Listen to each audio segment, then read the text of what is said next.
fairly small number of years. Nobody's ever seen anything like this. And we had to get the countries. First, we had to get the companies.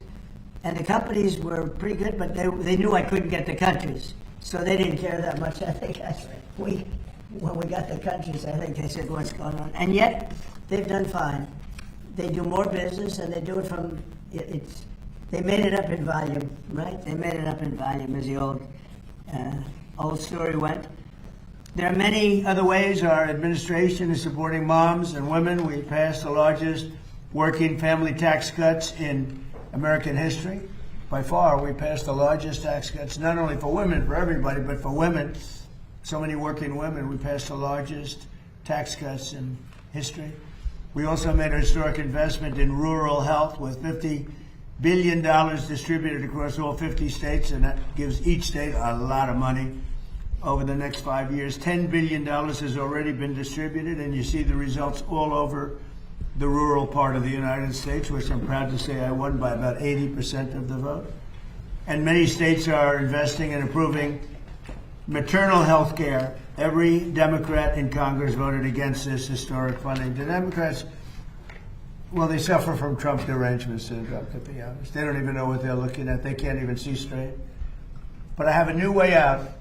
I'm going to propose something the opposite of what I want, and we will have massive amounts of legislation. No, just all I have to do is say, we will not build the wall. And they'll go back as it is. Diabolically clever. No, I'm going to do it, Katie. We'll put it in. I think you're I'm going to go the opposite. Whatever is bad, I'm going to go for it, and they'll approve what's good, finally. No, they've got serious Trump derangement syndrome, which actually is a disease.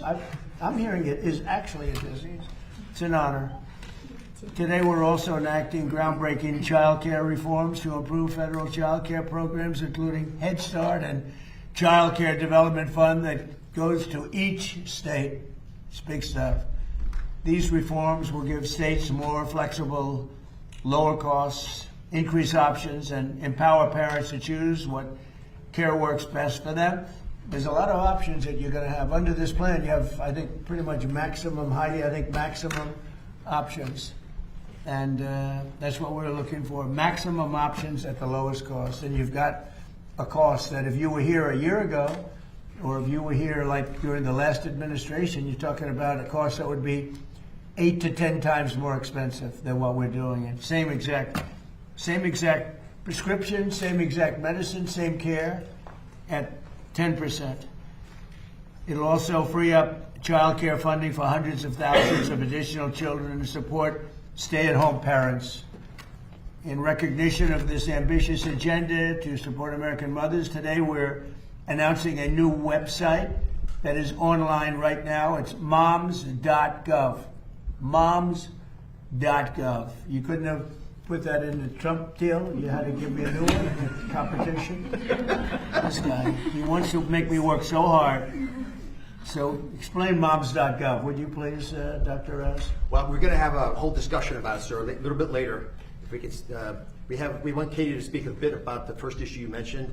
But moms.gov is a beautiful site. Folks want to check it right now while we're talking. Yeah, you really should, and it's pretty incredible. Something that Senator Rubio and I tried to do, sir, but you're the one who actually did it, along with. Well, I like TrumpRx.gov. I love moms. I love moms, but I like TrumpRx.gov. You put me in there, I got to make sure he gives me competition now. He wants her to work. That's all right. We're only kidding. I have to say we're kidding, otherwise they'll do. Trump and us had a major dispute. It was terrible. And Bobby broke them up. It was a terrible, terrible dispute. These people. I encourage every mom to visit this new page where they will find helpful information about addressing clinical care, pregnancy resources, nutrition tips, Trump RX, and Trump Accounts. Trump Accounts has been amazing for the kids. It's Michael and Susan Dell. They put in $6,250 million started it, and that's another one that's gone through the Trump Accounts, where young kids, they turn 18 or 20 or 21, and they feel like a billionaire. You used to say a millionaire, now you say a billionaire, but they certainly feel rich, as opposed to having absolutely nothing. It's so popular, so many people are doing it. We have people in one case took over the entire state of Ohio. He's putting up the money for every kid in the state of Ohio. Supporting the journey of American moms at every stage is so important to the success of our nation. I'd now like to ask Senator Katie Britt. She's the one that got me into this, I have to tell you. I hope she always remains loyal to me so I can continue to support her. You got it. I would hate to go against her. Got it. That will never happen, Katie, That's right? right. That's right, sir. But to say just a few words, she's really a fantastic woman. She's a great senator. And I got lucky. I was supporting somebody else, and then I realized that somebody else wasn't very good. And I said, who's that young woman I met that was so impressive? They say, her name is Katie Britt. I said, let me talk to her. I talked to her. I endorsed her. She won in a landslide. And you've been winning in landslides ever since. So you've been doing a great job, Katie. Thank you very much. I thought I should explain it. Thank you. To say a few words, Katie's going to say, and followed by Monique Pruitt, and then Olivia Walton, then Dr. Oz, and Dr. Dorothy Fink, and Dr. Alex Adams. And you'll speak not too long because I am being waited on by a large group of generals. And that's also important, you know, having to do That it is. Well, sir, having to do with the absolutely lovely country of Iran. That's All the way right. they pronounce it. Well, we will get started then. Okay. Mr. President, thank you for your work. We are here, guys. This is another example of promises made, promises kept. I mean, we look at what President Trump did when we dealt with this issue in Alabama. He stepped up to the plate immediately to make sure that we had nationwide access to IVF, to making sure that we had comprehensive fertility treatment, so that men and women, couples who were longing for their child, could continue to have that hope and also have that reality. Today doubles down on that yet again. I mean, we see the savings that have happened across the country, and I've had more and more people come up to me and tell me a story about what it has saved them. But we also know that there was opportunity for continued growth. President Trump saw that and he acted on it. So now more people are going to have access through their employer, just like they would dental or vision insurance. And there are people right now who this is out of reach because of affordability, and President Trump is bringing that back in. When you look at the comprehensive nature of what we're doing today and coming on the heels of Mother's Day, I mean, we are thrilled to support mothers everywhere. Whether it's that mom that is getting to experience growing life for the very first time, or the one chasing toddlers or wrangling teenagers, or being there when their adult child calls for advice. Moms are the heartbeats of our families, our communities, and our country. President Trump knows that, and he's made sure we've created a comprehensive culture of life. That's what you see right now with moms.gov. Moms.gov was something that then Senator Rubio and I talked about doing with Senator Kramer and now Senator Schmidt, but of course, President Trump is actually the one that put it into action. It supports moms through the prenatal, postpartum, and early childhood development stages of motherhood. Also, as we tackle rural health, look, I stand up here in front of you not only as a mom of two, but also as someone who lives in the great state of Alabama, where about 28% of women live in a maternal care desert. The work that we did in the Working Families Tax Cuts, guys, that hits it head on. We have an opportunity now to reach those who haven't been reached. When we look at maternal mortality rates, we continue to invest both in the research that will help us resolve that issue, but also in the women that deal with so many issues during their pregnancy. We want them to be supported. And then in addition to all of that, childcare. So we know last year alone, you had about 455,000 women leave the workforce due to affordability and accessibility of childcare. We've often said, and the President and I have talked about this, if you have or want the opportunity to stay home, we want that for you. But if you want or need the opportunity to re-enter the workforce and want to be a part of building back America, like President Trump is doing, we don't want affordability or accessibility to be an impediment to that. So not only at his direction, and I was proud to lead the effort in the Working Families Tax Cuts to modernize the tax code to make sure that child care was front and center for the first time since Ronald Reagan, sir, you're the first one to do it. Yeah. But today, that comprehensive nature of whether you're staying home or you're in a faith-based provider or you have a child care center that you lovingly send your child to during the day as you work to provide for your family, today that is easier as a result, and we are proud of what that means for the economy. We know 24% of young families, young families spend about 24% of their annual income on child care. So, Mr. President, thank you for all that you've done creating creating a comprehensive culture of life. This is really groundbreaking. So do you see now why I endorsed her so Yes. and always will? I'd be afraid not to. She also is married to the largest human being I've ever met. Her husband is great. He's a 11-year player in the NFL, an all-star, one of the greatest college football players ever at what he does. So he's a fantastic person. Both two really fantastic people. Monique Pruitt speaks about Trump RX. Yes, sir. Well, thank you, Mr. President and Senator Brett, for all the work and the teams that have done so much around this. This is a very important topic, so glad to be here. I personally use Trump RX and have saved thousands of dollars on my medication. As President Trump mentioned, a lot of insurances did not cover this. Looks like they will be now, so that's wonderful. Thank you.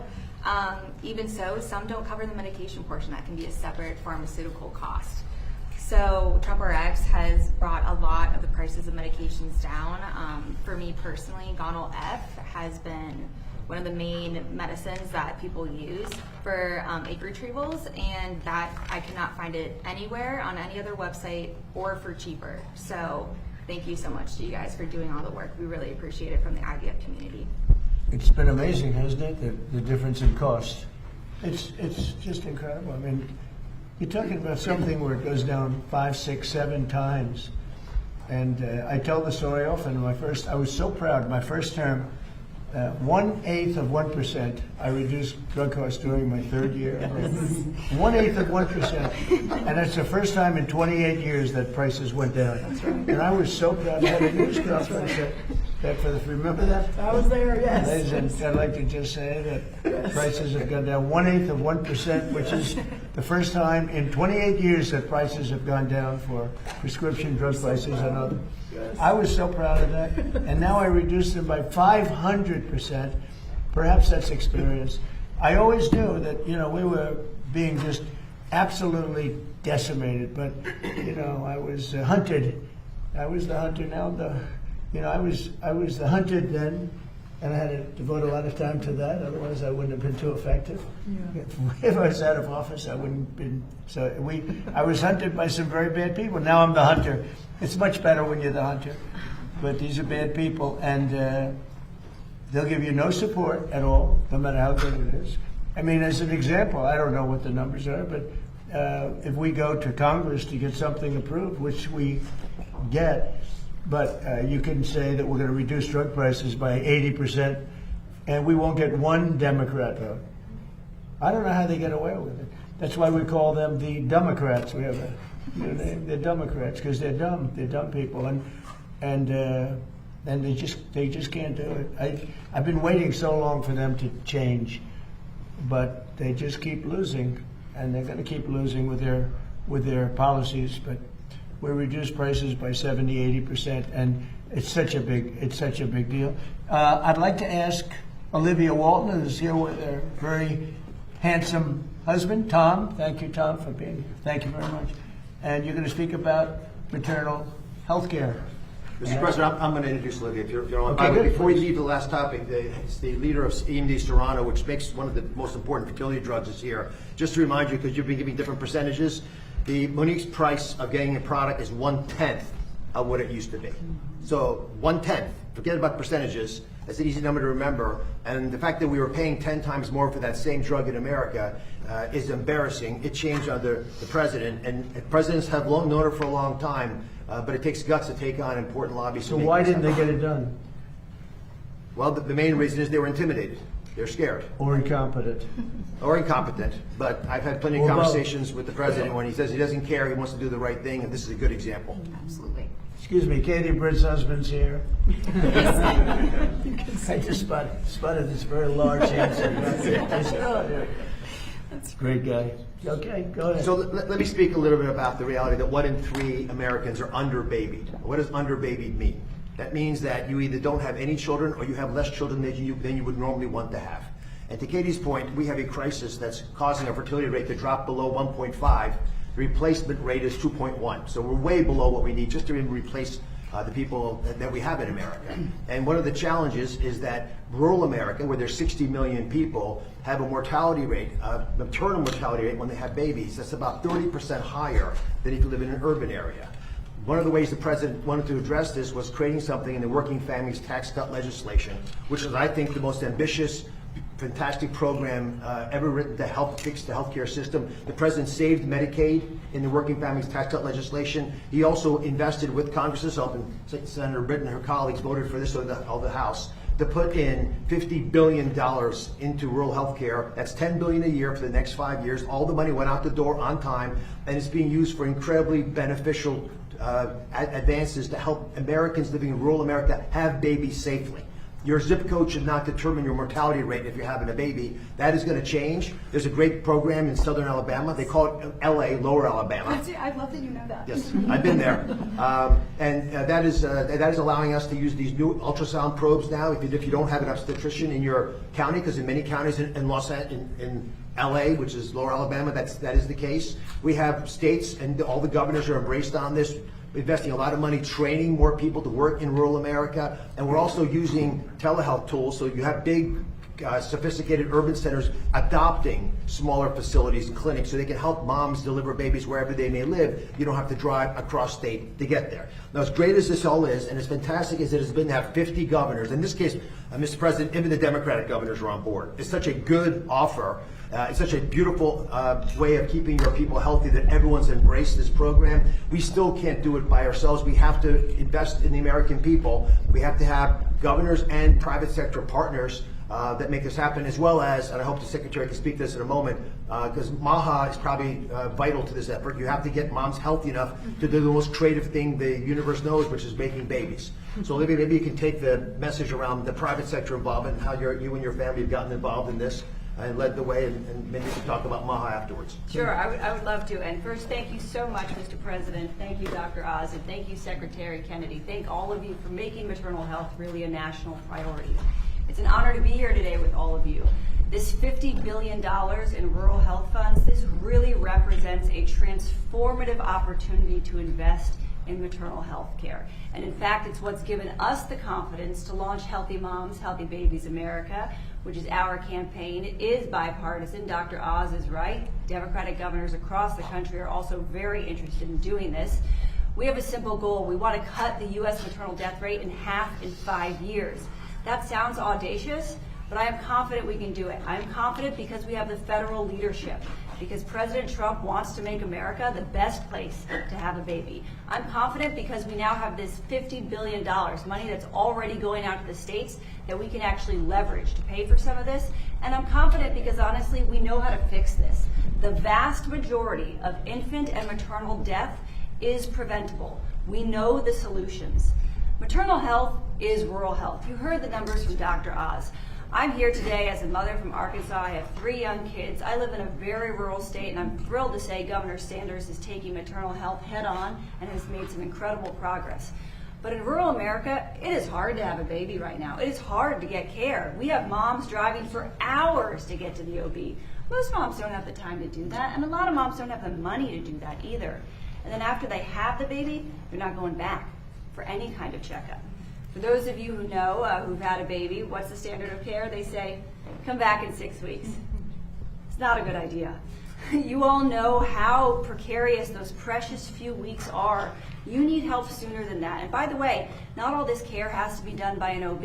It can be done with doulas and nurses and midwives, folks in your community. They can work with the doctor. As Dr. Oz said, there is virtual care. The solutions really do exist, and now is the time to get serious about this stuff and scale it. So we are uniting business leaders with policymakers, healthcare providers, faith leaders. We believe there's a great opportunity for faith leaders to play a bigger role in taking care of babies postpartum. And I'm just grateful to be here. I really believe, I know you're meeting with the generals, and we appreciate you keeping our country safe. Investing in maternal health care is the most strategic investment we can make in the future of American prosperity. So thank you. Hey, Tom, she did very well. What do you think? I'd give her a 10, maybe a 12. I'll give her 12 better. So when is she running for office? You know, the nice thing, I was just listening, as Olivia was saying, she's so respected, and she doesn't need this. She doesn't need to come here and go, and she goes around and checks hospitals and does things. She really doesn't need it at all. She could be doing anything she wants, anything. And I think it's fantastic. And thank you very much. It's very kind of you. Thank you very much. Thank you, sir. Really beautiful. Thank you. Okay, we have Dr. Fink. Oh, yes, right here. Dr. Fink, how are So you? good to see you. Nice to see you. Go ahead. Well, thank you, Mr. President, for your ongoing support of maternal and infant health. We recognize that the health of women and mothers are so deeply interconnected. That's why we launched the Perinatal Improvement Collaborative during the first Trump administration, Right. an effort that has continued to this day to improve health outcomes for moms and babies. Through this nationwide network of hospitals, we are using real data and proven clinical practices to protect mothers and newborns. In the Perinatal Improvement Collaborative hospitals, we have reduced maternal mortality by 41.5%, which is truly incredible. And this is compared with the 5.9% decline in benchmark hospitals over the same period of time. Our goal is to have every hospital in America doing this, and we're thrilled to be partnering with Heartland Forward to make this happen. We really want every woman to have a healthy delivery and a healthy baby, and to make the United States the healthiest place in the world to give birth. Okay. Yes, and I'll also add in that you all and the Trump administration have taken historic steps to really strengthen support for American mothers and families. With the launch of moms.gov, we're highlighting all of the policy achievements that both you, President Trump, and Secretary Kennedy have advanced to support moms and babies. Moms.gov is the first of its kind resource that offers all sorts of guidance and information to support the health and well-being of mothers and their families. Moms.gov also really helps support expecting parents who are navigating difficult or unexpected pregnancies. We are committed to supporting women's health throughout motherhood and at every stage of life. Supporting women's health is not just a policy, it's a promise. We know that healthy mothers help build healthy families, and that healthy families build a healthy America. So I want to thank you, Mr. President, Secretary Kennedy, and everyone here for your support of women's health. Thank you, Doctor, very much. Thank you. Well done. It's well done. Dr. Adams, please, about childcare. Thank you, Mr. President. This Mother's Day, we recognize the reality for millions of Americans, and that's childcare has become too expensive, too difficult to find, and too disconnected from the needs of working families. For years, Washington's answer has always been the same: more bureaucracy, more mandates, and higher costs for everyone.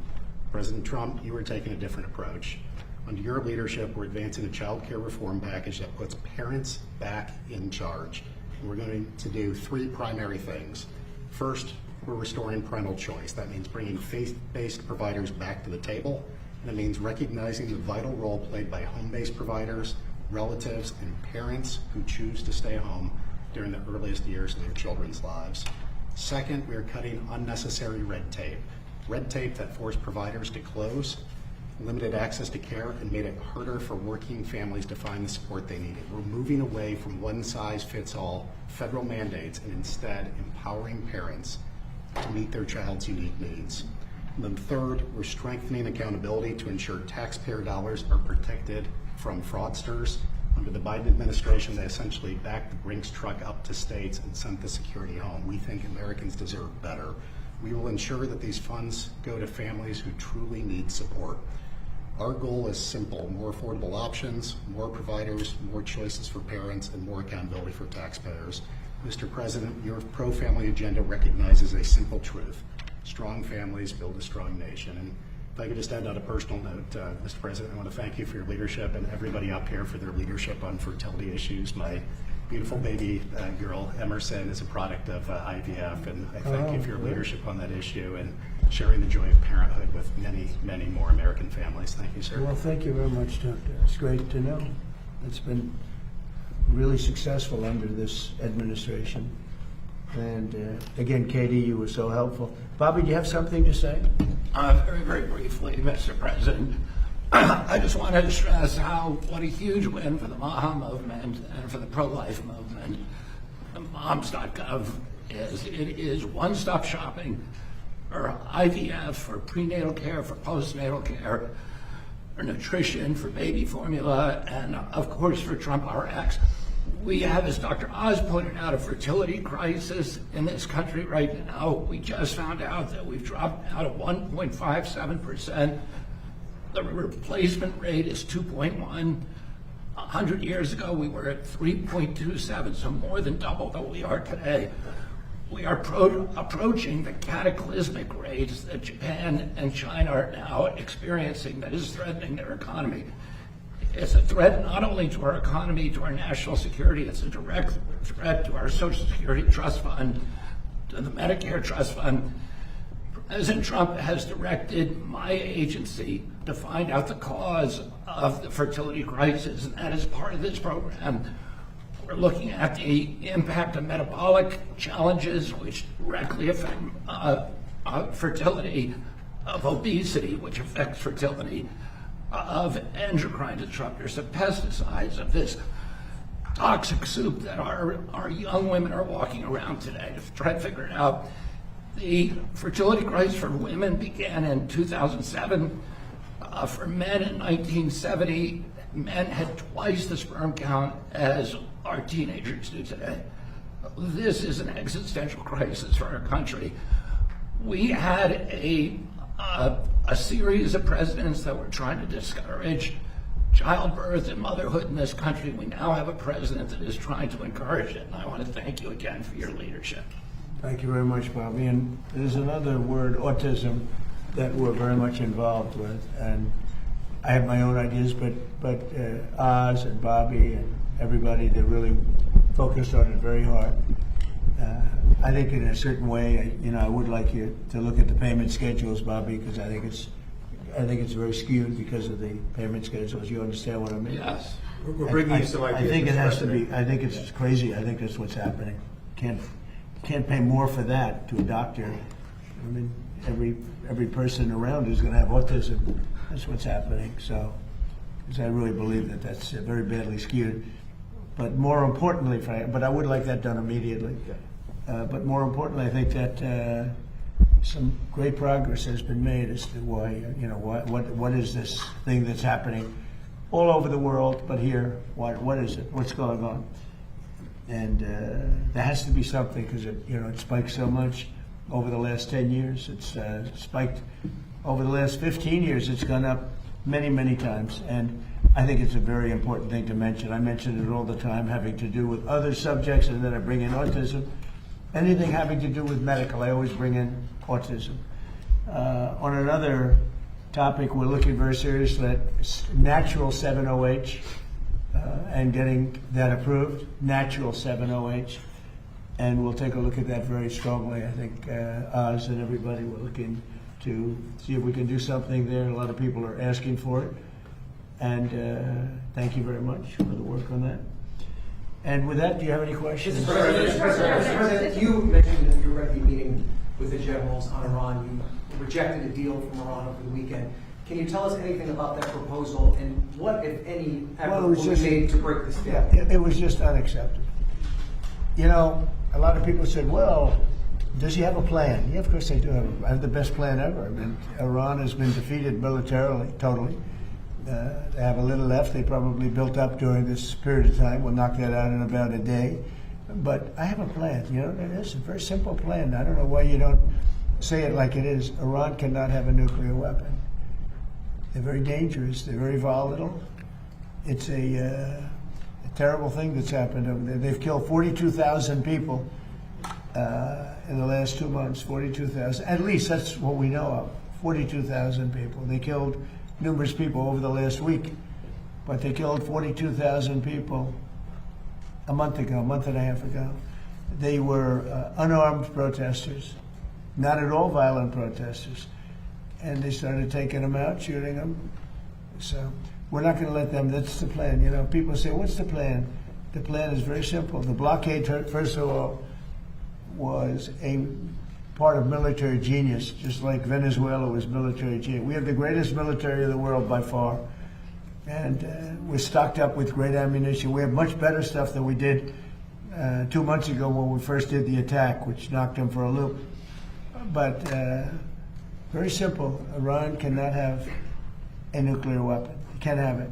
And if they did have it, the Middle East would be gone, Israel would be gone, and they'd hit Europe probably next. We're doing the service to the world. And this has gone on for 47 years. Other presidents and leaders of other countries that have the power should have done it, but they didn't do it. But it's a very simple plan. Iran cannot have a nuclear weapon, and they won't have a nuclear weapon, and Mr. President? and they didn't want to go that far. Does that If you, mean the president- if you can believe it, they didn't. How stupid. Are they stupid people? They didn't want to believe it. They think that, well, I'll get tired of this, or I'll get bored, or I'll have some pressure. But there's no pressure. There's no pressure at all. We're going to have a complete victory.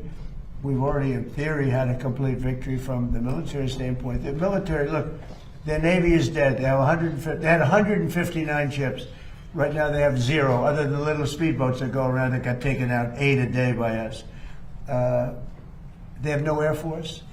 They have no anti-aircraft. Now, they probably put the shoulder jobs into service over the last 3 weeks, probably.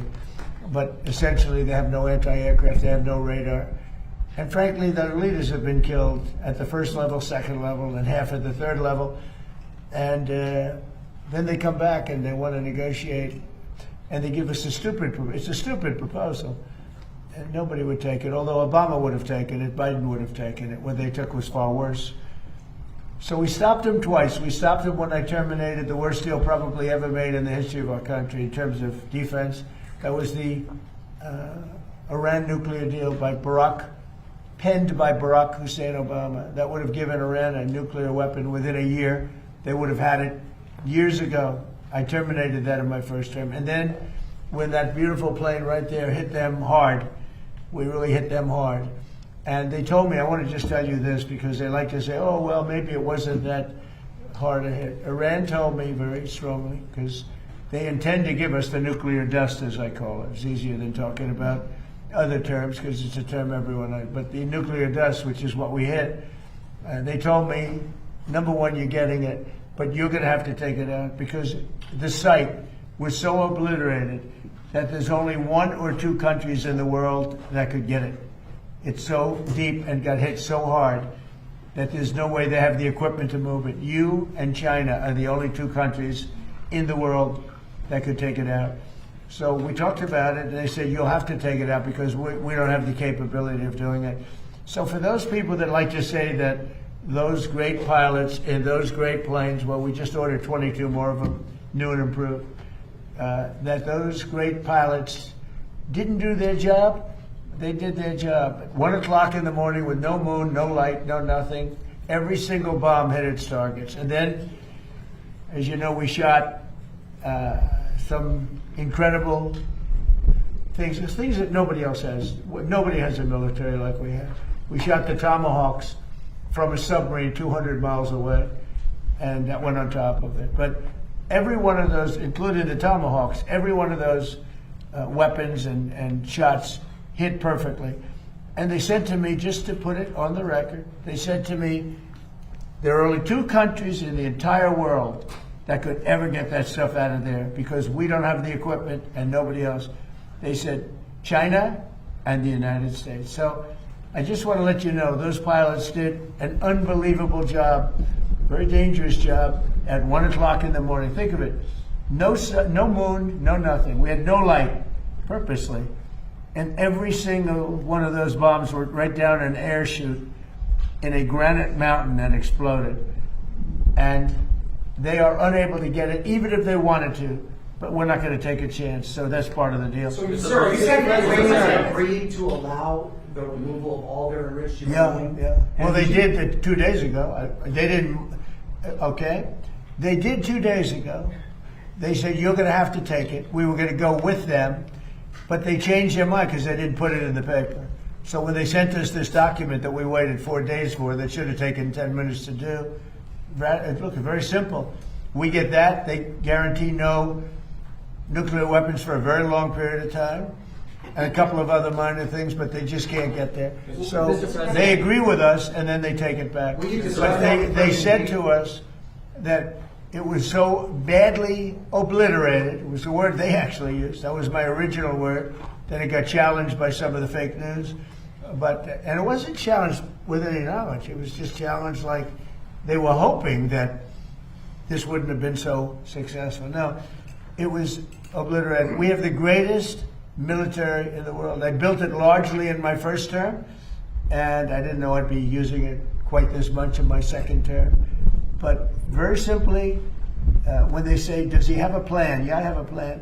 The plan is very simple. You know, in war you have to change, you have to be flexible, you have a lot of plans, but you have to do different plans in different days. But I have a great plan. But the plan is they cannot have a nuclear weapon. And they didn't say that in their letter. Mr. President, regarding the leadership changes that you've talked about in Iran, is this still a leadership that you believe you can negotiate with and Yeah. ultimately reach a I peace think deal so. with? Well, you have two. You have the moderates and you have the lunatics. And I think the moderates are more respected. The lunatics want to fight till the end. You know, it'll be a very quick fight. But I call them. You have, just like our country, we have lunatics too. I call them lunatics. I call them stupid people too. But in Iran, they have the moderates and dying to make a deal, and then you have the lunatics, and I guess they're a little bit afraid of the lunatics, but and why not? The level of ferocity for protest, you know, the people are watching it. They want to go out on the streets. They have no weapons. They have no guns. We thought the Kurds were going to give us weapons, but the Kurds disappointed us. The Kurds take. They have a great reputation in Congress. Congress says, oh, they fight so hard. No, they fight hard when they get paid. So I'm very disappointed in the Kurds. But they were given, I said it wasn't going to work, by the way. I just have to say it. I disagreed with what they did. They gave it. I said, they'll never get there. And I was right. I like to be right. In this case, too bad. But we sent some guns with ammunition, and they were supposed to be delivered, but they kept it. I said they're going to keep it, but what do I know? I've only been doing this a short period of time. What do I know? For the time being, the ceasefire remains in place? What? For the time being, the ceasefire remains in place? You know, it's unbelievably weak, I would say. I would call it the weakest right now. After reading that piece of garbage they sent us, I didn't even finish reading it. They said, I'm not going to waste my time reading it. I would say it's one of the weakest right now. It's on life support. They understand these are all medical people. Dr. Oz, life support is not a good thing. Do you agree? Bad prognostic. I would say the ceasefire is on massive life support, where the doctor walks in and says, sir, your loved one has approximately a 1% chance of living. Yeah. Mr. President, Daniel, go ahead. Yep. One of the best reporters in Washington. Thank Go you, ahead. sir. Dr. Oz referenced this a little early. 2 questions on healthcare, if I can. The Council of Economic Advisors released a report saying that the most favored nation drug deals will generate about $529 billion in domestic savings over the next 10 years across all markets. How transformative are these deals? And makes people better. Yeah, it does. How transformative are these deals for millions of Americans? And do you believe that the most favored nation drug deals are the Republicans' golden ticket to the midterms? I think the Republicans should walk away with the midterms. Now, typically, whoever is president, they vote the other way. Nobody knows this. Do we have a psychiatrist in the group? Nobody knows why, because I think we've had the best president. A lot of people have said, even some radical left lunatics have said that we've had the best presidency, the best first year of any president. Look, I stopped 8 wars, got the largest tax cuts in history, the largest regulation cuts in history, all the things we've done, so many, like all of this that we've done. Medically, we've done so much. You know, we did a thing called Right to Try in my first, and I could never understand it when I was a civilian, which wasn't so long ago. I haven't been doing it that long, but I always used to marvel at the fact that if they had a great drug and it had to go through the FDA, and the FDA guarded it and said you can't use it, and if a person was terminally ill and the drug was showing great promise, the person's terminally ill, they wouldn't give it to the person because they didn't want to hurt the person. And I said, well, we need something on that. And it was very important to me. And I had no idea it would be so hard to get, but we got it in total. We got it in full. It's called Right to Try. That if you're terminally ill, you have the right to try a drug that has not gone even anywhere near final. If it shows even a little promise. And we've saved thousands of lives. It was very hard to get because the insurance companies didn't want it, the doctors didn't want it, because the doctors didn't want to be blamed. The drug companies didn't want it because if it didn't work, they didn't want it on their record. So what we did is we said, we're not going to count it on your record. If somebody's terminally ill and they take the drug, it doesn't work, we're not going to count it on your record. We'll have another record, you know, a little smaller one that not a lot of people look at. but we're not going to count it on your record. So Right to Try has been one of the great successes. Again, nobody talks about it. We've saved thousands of lives, but you know what is maybe even more important? We've learned very quickly that some drugs work and some drugs don't. In other words, some drugs take a person who's terminally ill, and there are numerous cases, and without waiting 7 years, 10 years, by the way, we think we've cut it in half, but you do need a period of time. Without waiting many, many years, we know the drug works because we've taken people that were dead. We had a person given the last rites, gone. The kids are crying, and started them on this drug, and the person became better. It works, and some don't work. But you learn really fast. It's called the ultimate test, I think, right? They test all these things. They use animals all over the place. They use everything to test. Person's going to die. So they didn't want it because they didn't want to be sued for, the drug companies didn't want to be sued if it didn't work. The country didn't want to be sued. So I got everybody into a room, and I said, we're going to do this, but if anybody uses it, they have to sign a document. They sign a very strong document that they're not going to sue the doctor, they're not going to sue the country, they're not going to sue the manufacturer, the pharmaceutical company, they're not going to sue anybody, but we're going to give it a shot. It has been, Right to Try has been so successful. It's been amazing. Nobody talks about it, but everyone knows how successful. Mr. President, there was a young man that we visited on, actually in Los Angeles, who was taking advantage of this program. Katie actually spoke to him by phone. It's from Alabama. That he reached out to you directly, and this is the same program that benefited him. And just to put numbers on the Council of Economic Advisors, it's between 500 and whatever it was, 30 million that you said, and $700 billion in savings. So we estimate at $600 billion in total savings, and the impact on the American people, Mr. President, is 1 in 3 Americans leave a drugstore without their medication because they can't afford it. Even though they got a doctor's prescription, they know they can make a difference in their lives. That will no longer happen with the most favored nation drug pricing. And we're giving drugs like which, as you call it, the fat shot, the weight loss drugs to all beneficiaries of Medicare. Every senior in America can get them for $50 starting on July 1st. These are just inconceivably good prices, and they're so good, in fact, that we actually save the taxpayer money by reducing the downstream effects of obesity, diabetes, and hypertension. Mr. President, all possible because you took brave action. And again, the question we should be asking ourselves is why didn't this happen a decade ago? Katie, what do you think about that young man? That he has a new lease on hope, and it's because of you. I talked to his parents, and they said, we feel so good about our country that we literally have the President and Dr. Oz and Secretary Kennedy doing everything possible to give our son a fighting chance. They said before, no one was listening, but you, Mr. President, took action. And Will Roberts, he is such a great young man. Well, Right He's to Try inspired is, so many people. Nobody talks about We're it. with him.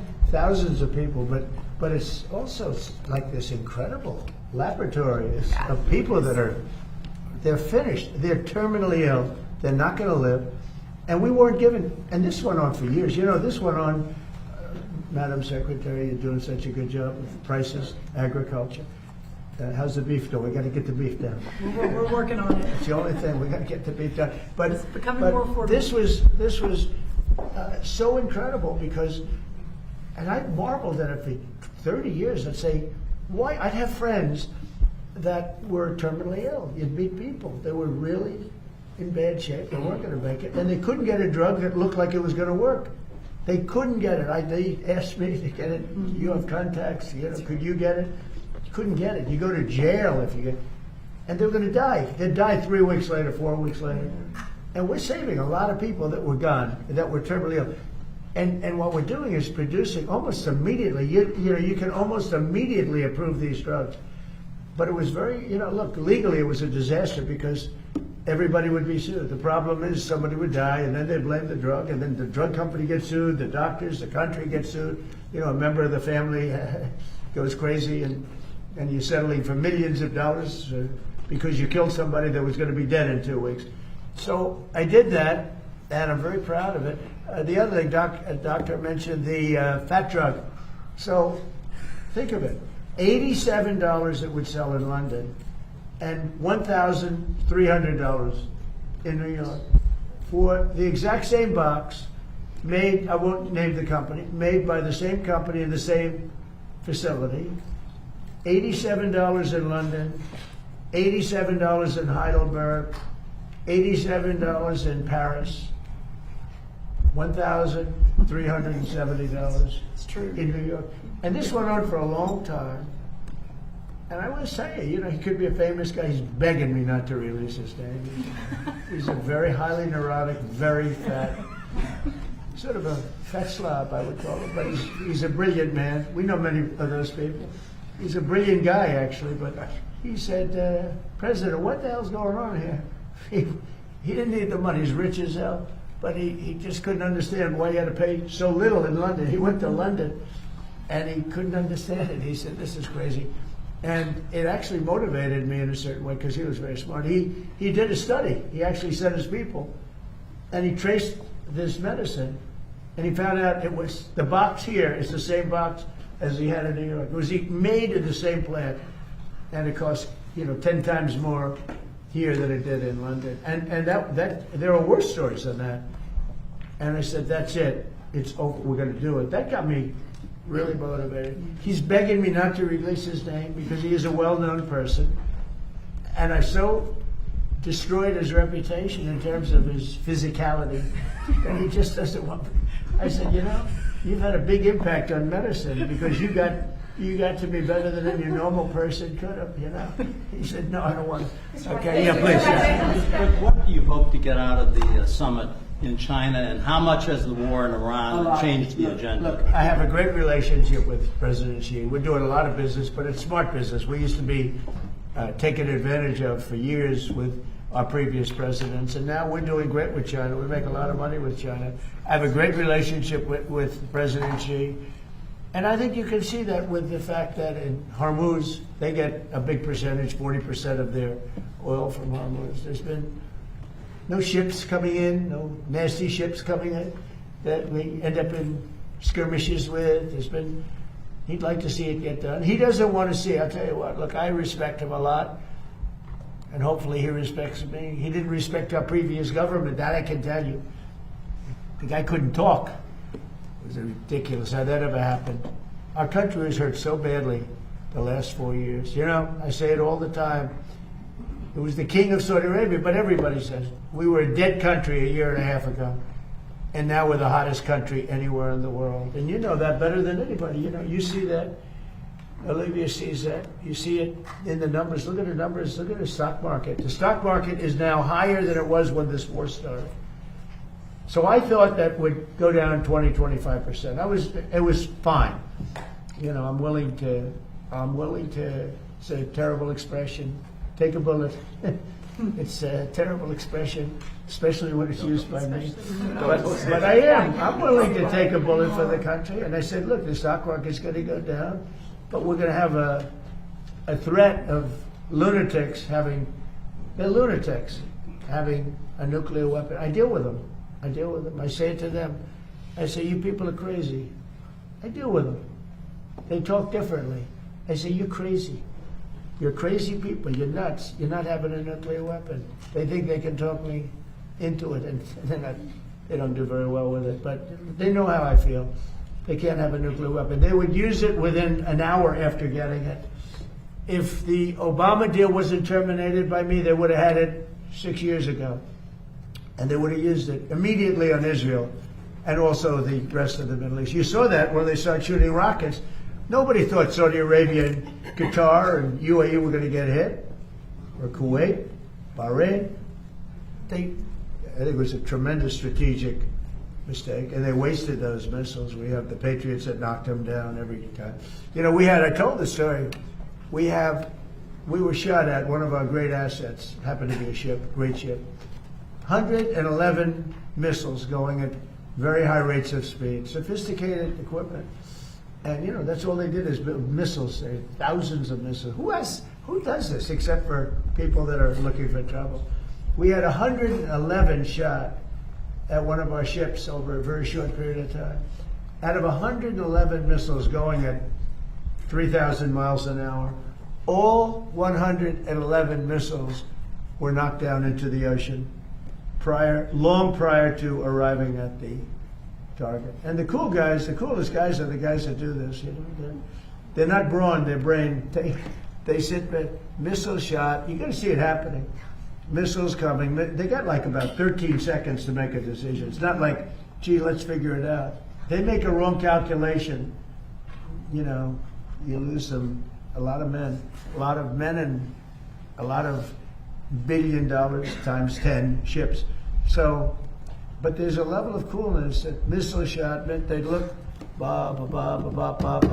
and you know, they're going, heading 47 degrees north, 1,300 feet, going 3,000 miles an hour. Okay, we have it in our sight. Fire, boom. 10 seconds left. Let me tell you, they need smart people. These people are smart. And they're so smart that they're cool. You know, under the calculations, for some people are very tough. For other people, not so tough. There's, you know, about 1%. There's not too many. There's not too many people around like that. I say, a lot of times I'll call these gunners because they're phenomenal geniuses. You know, where did you go to school? I went to MIT. Where did you go to school? I went to the best schools. Smart. Got to be smart. We have the greatest military in the world. Okay. Mr. President, back to motherhood. Your one big beautiful bill. I like that. Because this is about motherhood, not about the beautiful country of Iran. Go ahead. Yes, thank you all for being here. Your one big beautiful bill defunded Planned Parenthood for 1 year, but that expires on this July 4th. Would you like Congress to use reconciliation? Well, we'll just see what happens. Congress is now negotiating. We've been very good for the people that want it, for the people that are here, and we'll see how that goes. It's been a very thorny, to put it mildly, it's been a very thorny issue. It's all under negotiation right now. Yes, ma'am. Would you like to see that defund continue? Go ahead, please. Thank you, Mr. President. What do you think about the handling of the hantavirus by the U.S.? I think fine. Do you regret withdrawing from the WHO, given that? No, I'm glad.